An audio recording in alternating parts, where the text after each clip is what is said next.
Bienvenue à la grande édition de Rwanda TV. Tout de suite, les grands titres. Le président Kagame est arrivé à Pékin, en Chine, où il rejoint d'autres dirigeants africains et chinois pour le sommet 2024 du Forum sur la coopération sino-africaine. Ouverture officielle ce mardi à Kigali du Forum des systèmes alimentaires africains. Vous aurez plus de détails dans cette édition.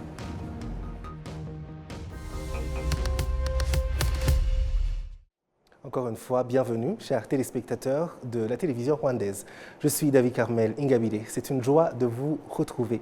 Je vous le disais en titre, le président Paul Kagame est arrivé à Pékin, en Chine, où il rejoint d'autres dirigeants africains et chinois pour le sommet 2024 du Forum sur la coopération sino-africaine.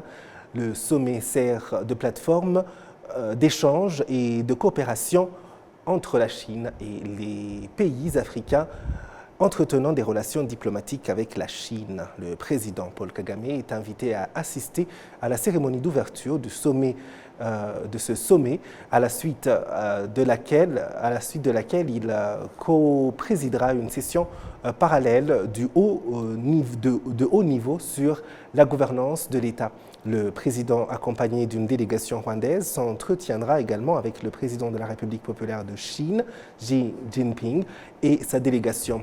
Ce sommet de cette année se tient sous le thème faire progresser ensemble la modernisation et construire une communauté sino-africaine de haut niveau avec un avenir partagé. La coopération entre le Rwanda et la Chine s'effectue à travers ce sommet, l'initiative de la ceinture et la route et le comité conjoint économique, technique et commercial. La Chine reste l'un des principaux contributeurs aux investissements directs étrangers dans le pays. Depuis 2019, RDB a enregistré des investissements chinois évalués à 1,1 milliard de dollars. La majeure partie de ces investissements enregistrés concerne le secteur manufacturier, la construction, l'immobilier ainsi que l'exploitation minière. Vous suivez la grande édition sur Rwanda TV. Ouverture officielle ce mardi, je vous disais tout à l'heure, à Kigali, du Forum des systèmes alimentaires africains.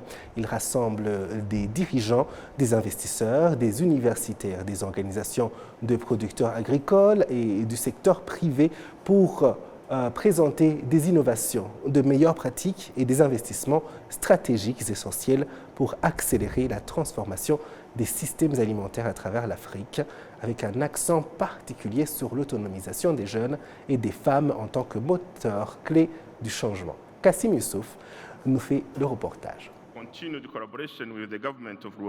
En procédant à l'ouverture des travaux de ce forum, le Premier ministre, le Dr Edouard Ngirente, a souligné que le continent africain a besoin d'une agriculture durable dotée d'un objectif et génératrice de solutions tant en ce qui concerne l'autosuffisance alimentaire que dans le domaine de la lutte contre les troubles de croissance chez les enfants et dans le développement économique en général sur le continent. Le Premier ministre a rappelé qu'avoir de quoi se nourrir, c'est un droit inaliénable tel que prévu dans la législation internationale et a souligné que chaque pays africain doit mettre en application les engagements qu'il s'est proposé de réaliser et les accords de Malabo portant sur la transformation agricole et sur la sécurité alimentaire de l'Afrique qu'ils ont signés. Le Premier ministre a en outre fait observer que les pays africains devraient chacun avoir une agriculture solide qui doit être transformée et que ces pays trouvent des solutions aux problèmes qui leur est pénible, à savoir la perte subie suite à la détérioration de la production après la récolte. As we know, when a country faces food insecurity, comme nous le savons, lorsqu'un pays est confronté à l'insécurité alimentaire, il doit allouer d'énormes ressources à l'aide alimentaire d'urgence et à la sécurité sociale. En conséquence, cela prive des ressources essentielles aux secteurs critiques tels que l'agriculture, l'éducation, les infrastructures et les soins de santé, et nous devrions toujours éviter cette situation dans nos pays. Par conséquent, notre responsabilité collective est de relever tous ces défis. Nous devons nous efforcer de créer et de mettre en œuvre des politiques qui favorisent des systèmes alimentaires plus résilients et plus équitables. Parmi les exemples de ces politiques, citons l'investissement dans l'agriculture durable, l'amélioration des chaînes de valeur, la réduction des pertes importantes et l'amélioration des capacités de transformation sur notre continent. Au Rwanda, pour y parvenir, l'une des stratégies clés que nous avons mises en place est l'adoption de techniques et de technologies agricoles modernes. Nous pensons qu'en intégrant l'agriculture de précision, les systèmes d'irrigation avancés et les pratiques intelligentes face au climat, le Rwanda augmentera sa résilience face au changement climatique. Le gouvernement élargit également l'accès à l'assurance agricole et au crédit abordable pour assurer aux agriculteurs qu'ils peuvent investir dans leurs exploitations et se remettre plus efficacement des chocs liés au climat. In their farms and recover from climate-related shocks more effectively. Le Forum des systèmes alimentaires africains se tient du 2 au 6 septembre 2024 à Kigali et rassemble environ 5000 participants venus de différents pays du monde. Les statistiques révèlent que 32% d'enfants de moins de 5 ans en Afrique souffrent de troubles de croissance, alors que la moyenne de cette pathologie au niveau mondial est de 22%.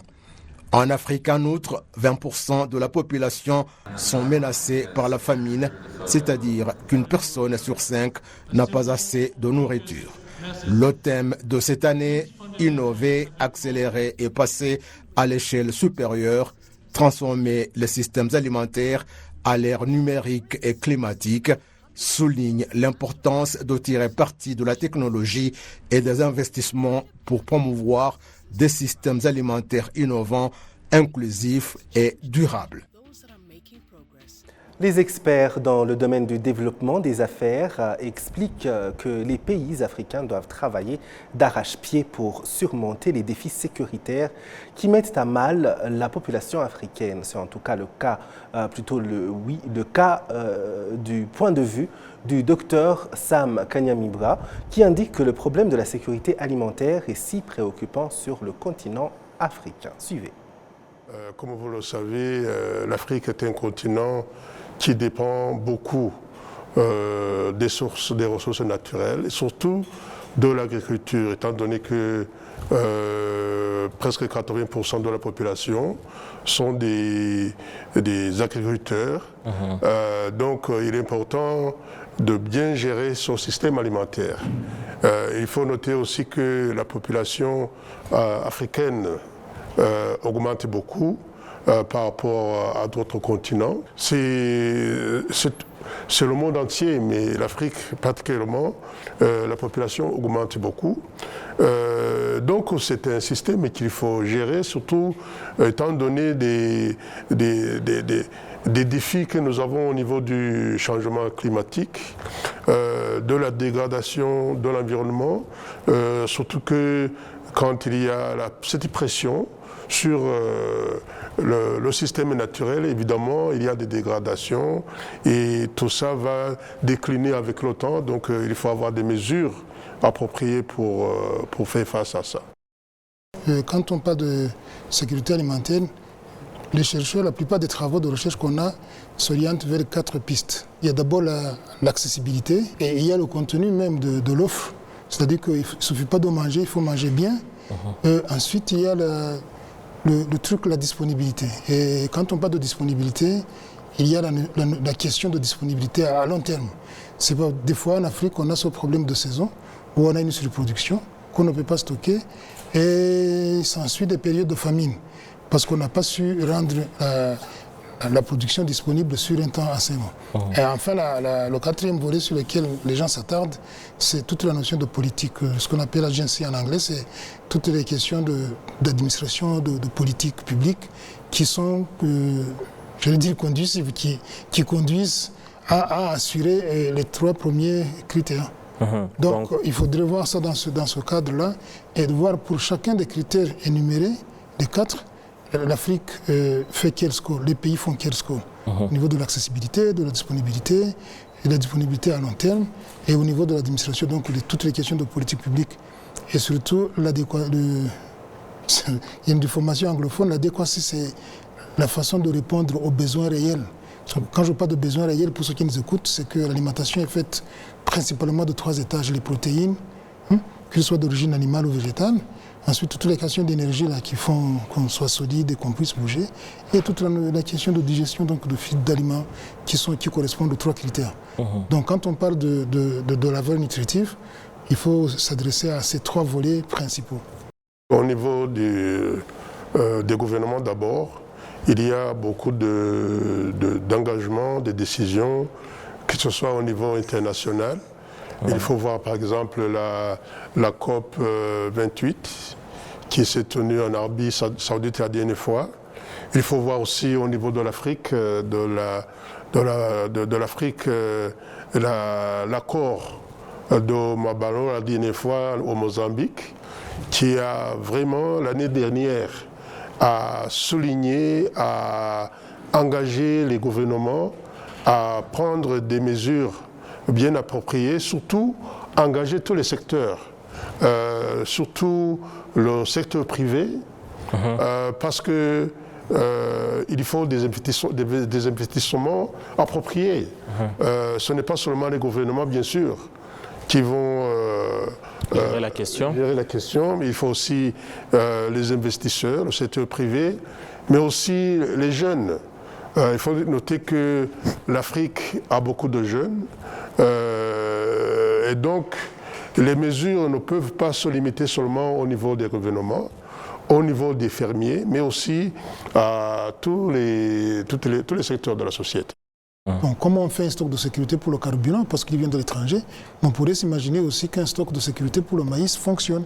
Et je pense que le gouvernement rwandais a pris les bonnes dispositions pour, je ne sais pas, chercher 7 ou 8 produits, je ne sais pas le chiffre en tête, pour lesquels on devrait avoir un stock stratégique où on achète la récolte à un prix qui est raisonnable pour le paysan, qui après, le stock va réguler les prix sur le long terme. Donc on touche la question de l'accessibilité, de la disponibilité à plus ou moins long terme.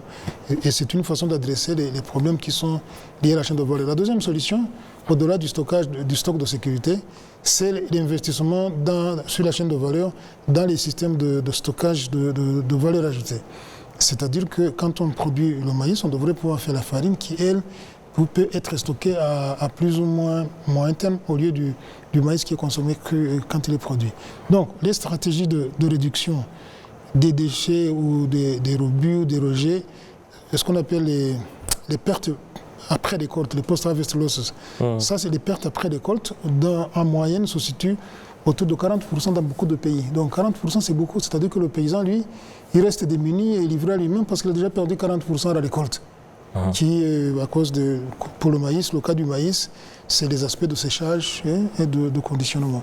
Pour le manioc, c'est pareil, il ne sait pas comment stocker son manioc quand il le produit. Donc la moyenne des pertes après récolte se situe dans beaucoup d'études à 40% en Afrique. Et ça, c'est préjudiciable. Donc il faut adresser la question de stockage pour la sécurité et la disponibilité, mais adresser aussi la question de pertes post-récolte. Toujours sur le même sujet, alors que les travaux de ce forum sur les systèmes alimentaires en Afrique se poursuivent au Rwanda, les parlementaires au sein de l'Assemblée législative de la communauté des États de l'Afrique de l'Est estiment que les pays membres doivent être conscients de l'urgence des stratégies visant la sécurité alimentaire pour le bien de la population. Je vous propose le point de vue de l'une de ces parlementaires. On est là pour essayer de faire le plaidoyer pour la population entière de la communauté de l'Afrique de l'Est et essayer de discuter avec les pays et qu'est-ce qu'on peut faire pour changer la narrative. On va essayer de relever les défis et parce que ce problème-là est un problème sérieux. Et nous sommes prêts pour faire le plaidoyer au niveau de cette communauté. On va faire des motions qui vont aider la population, qui vont aider les fermiers ou les agriculteurs à avoir accès, par exemple, aux outils aux outils d'agriculture qui vont essayer de changer la situation de la pénurie alimentaire et essayer d'augmenter le rendement, par exemple. Et le rendement, c'est en matière de la nourriture. Vous savez qu'ici en Afrique, on a le problème des enfants, les enfants qui ont faim. Et on va continuer à aussi résoudre ce problème, à relever ce défi. Et comme on va aussi continuer à essayer de faire en sorte que toute la population s'y voit. Je parle des femmes agricultrices parce que vous savez que les femmes occupent une grande partie de l'agriculture et le secteur agricole. Et les femmes occupent plus de 70% dans le domaine de l'agriculture. Et pour le moment, on parle de nouvelles technologies en agriculture. On a été avec ETF, et c'est la fondation africaine pour essayer de parler de nouvelles technologies. Et cette fondation africaine va aussi nous aider à travailler ensemble parce qu'ils travaillent avec les scientifiques, mais aussi avec des chercheurs et qui vont essayer de nous aider aussi à avancer les politiques d'avancement en agriculture. Et puis on va aussi parler des investissements.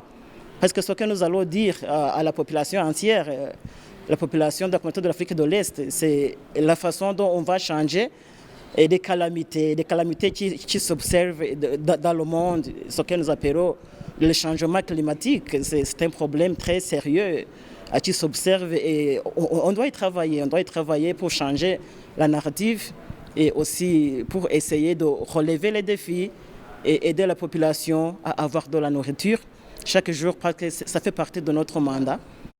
C'est votre rendez-vous quotidien avec l'information sur Rwanda TV, la grande édition.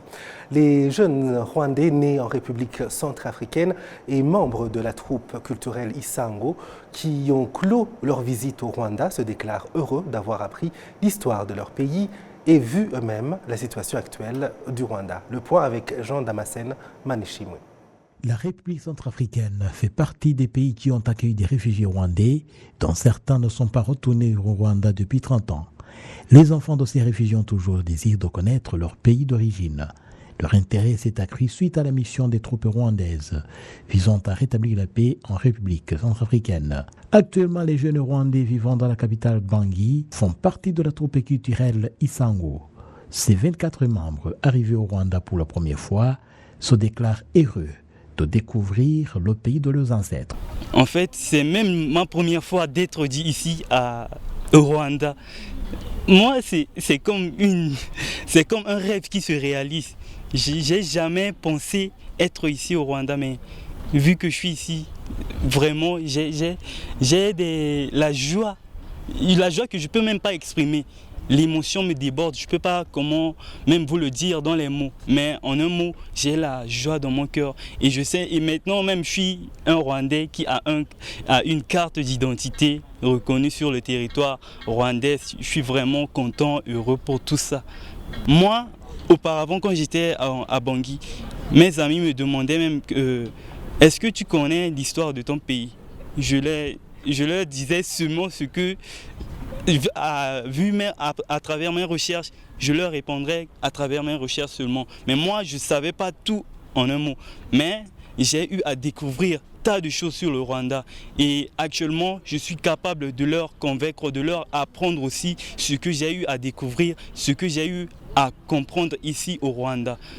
Et vraiment, le Rwanda est un pays vraiment magnifique. Le Rwanda, comparé au temps avant, vraiment, vu la manière dont on nous a expliqué tout cela, j'ai vu que le Rwanda est sorti dans l'obscurité. Même déjà, rien que lorsqu'on était dans l'avion, même déjà, dans l'avion, lorsqu'on voyait, c'était de nuit, il y avait tellement de lumière. Nous, déjà, rien qu'en voyant ça, déjà, on se disait, oh non, le pays là, vraiment, il est joli, quoi. Parce que rien que de haut, quand tu vois partout, il y a la lumière, chose qu'on ne voyait pas tout le temps là où on était. Ici, rien que dans l'avion, on voyait déjà beaucoup de lumière. On voyait que, voilà, il y avait tout, quoi. Même dans les provinces, lorsque l'avion survolait, on voyait les lumières partout. Et lorsqu'on est arrivé à l'aéroport, on était émerveillés, si je peux le dire ainsi. Je suivais que, voilà, il y avait la ségrégation ici. Donc du coup, quand je suis arrivée ici, j'ai vu que c'était totalement le contraire. Et puis j'ai appris comment le génocide s'est déroulé. J'ai appris étape par étape en fait, parce que c'était très bien détaillé. J'ai appris comment le génocide s'est déroulé et comment le génocide s'est arrêté. Les gens qui ont le même âge que moi, si ce sont les Rwandais, je pourrais leur dire de venir voir de leurs propres yeux, parce que si tu ne viens pas regarder par toi-même, tu ne peux pas bien comprendre et puis tu ne peux pas dire que c'est la vérité qu'on te dit.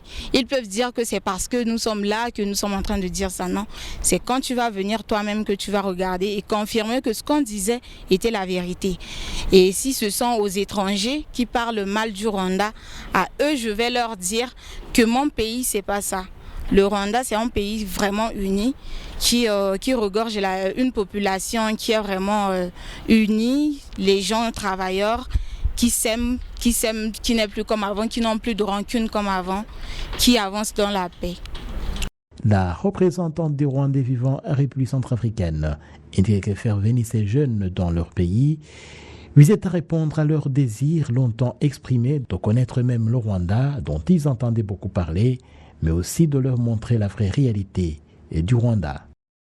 Et comme vous le voyez, on est venu avec Itorero Isango, un groupe de jeunes qui sont parmi nous dans notre communauté en Centrafrique. En fait, c'était un projet de Kamensi pour venir visiter le Rwanda. Et les jeunes qu'on est venu avec, ils sont au nombre de 22, avec 2 adultes qui les encadrent. Les jeunes en question, ils sont entre 11 et 25 ans. Comme on l'avait expliqué auparavant, ce sont des jeunes Rwandais résidant en Centrafrique qui n'avaient pas la nationalité rwandaise, qui n'avaient pas les documents rwandais.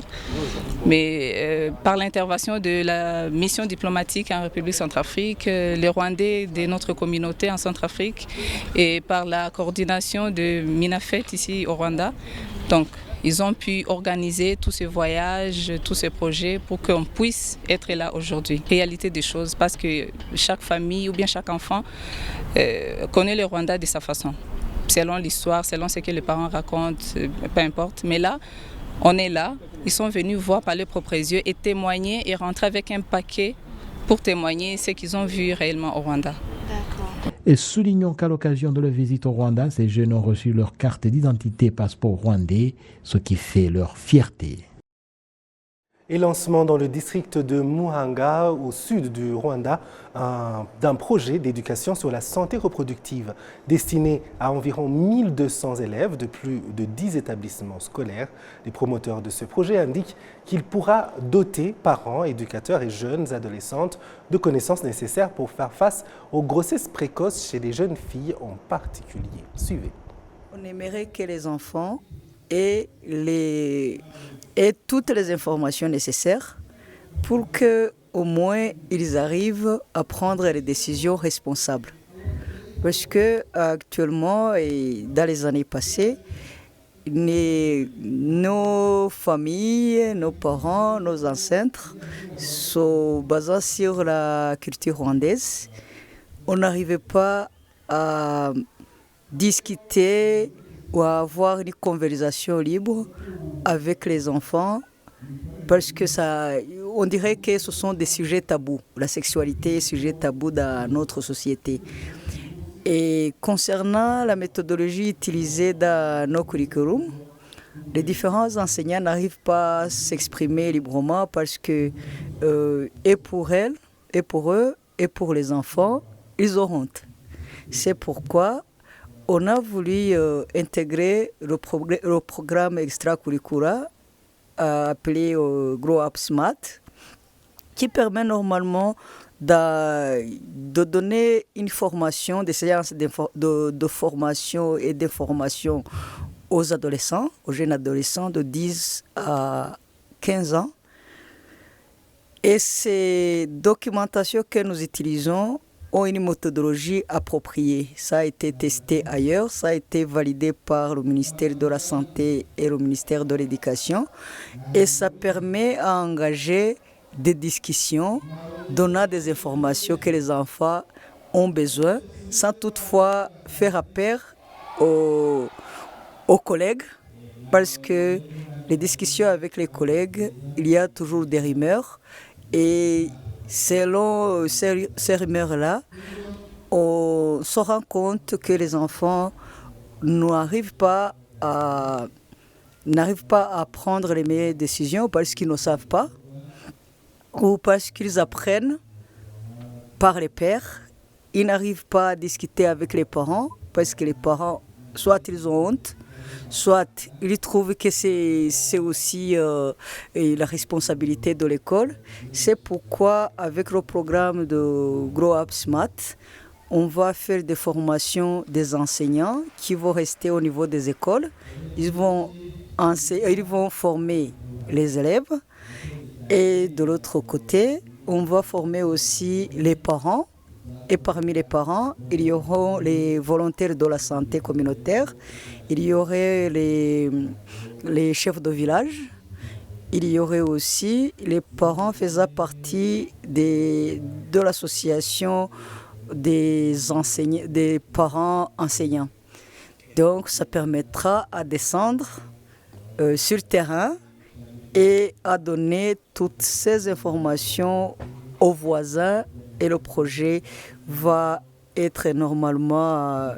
je peux dire que le projet va arriver le plus loin possible, partant de la communauté de l'école et aux environs de l'école.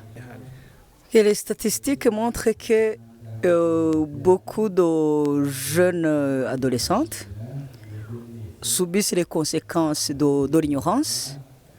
Et ils subissent aussi ces conséquences parce qu'il y a plusieurs raisons. D'une part, il y a le manque de connaissances et d'autre part, il y a les conditions dans lesquelles se trouvent nos jeunes adolescents. Alors, avec tout ça, on arrive à voir que le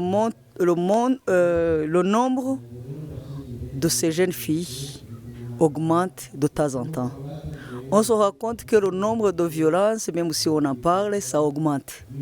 C'est pourquoi, avec notre projet, on va donner non seulement la formation sur la santé reproductive pour que les adolescents et les adolescentes aient les vraies informations, mais aussi on va donner des informations par rapport à l'accès aux services de la santé. Parce que ça aussi, c'est un paquet qu'on va donner, parce qu'il y a la formation, mais où est-ce que les enfants, ou bien où est-ce que les parents peuvent toutefois aller pour avoir les services qui sont donnés dans la communauté. Ce projet est le résultat d'une collaboration entre 13 organismes nationaux en partenariat avec l'ambassade de France au Rwanda. Et pour finir, la rentrée scolaire représente une excellente opportunité commerciale pour les vendeurs de matériel scolaire, et tandis que les commerçants en profitent, les parents, quant à eux, s'inquiètent car le coût des articles scolaires tend à augmenter à cette période. Amandine Ndikumasabo. Au centre commercial de Nyarugenge à Kigali, pendant la période de la rentrée scolaire, de nombreux parents se hâtent pour acheter des fournitures nécessaires à leurs enfants qui s'apprêtent à retourner à l'école. Cette période est particulièrement bénéfique pour les commerçants qui vendent des articles scolaires, ainsi que pour ceux qui offrent des services tels que la couverture des cahiers. Pour certains parents, il est presque impossible d'acheter tout ce dont ils ont besoin pour leurs enfants, car les prix de fournitures scolaires augmentent légèrement, voire considérablement, pendant la période de la rentrée scolaire. Il est souvent constaté que de nombreux parents se plaignent du prix des fournitures scolaires à l'approche de la rentrée scolaire. Cependant, les commerçants affirment que les prix ne sont pas nécessairement plus élevés, mais qu'il y a moins de marge de négociation car les achats sont urgents et indispensables pour les parents. Ils comparent cette situation à d'autres périodes de l'année comme les achats de Noël où les articles sont également en forte demande. Selon certains vendeurs de fournitures scolaires, il serait préférable que les parents se préparent à l'avance et épargnent pour éviter ces plaintes au moment de la rentrée scolaire. Et voilà, c'est tout pour cette grande édition. Merci de nous avoir suivis. Je remercie toute l'équipe qui m'a aidé à la préparer. Au plaisir de très bientôt vous retrouver.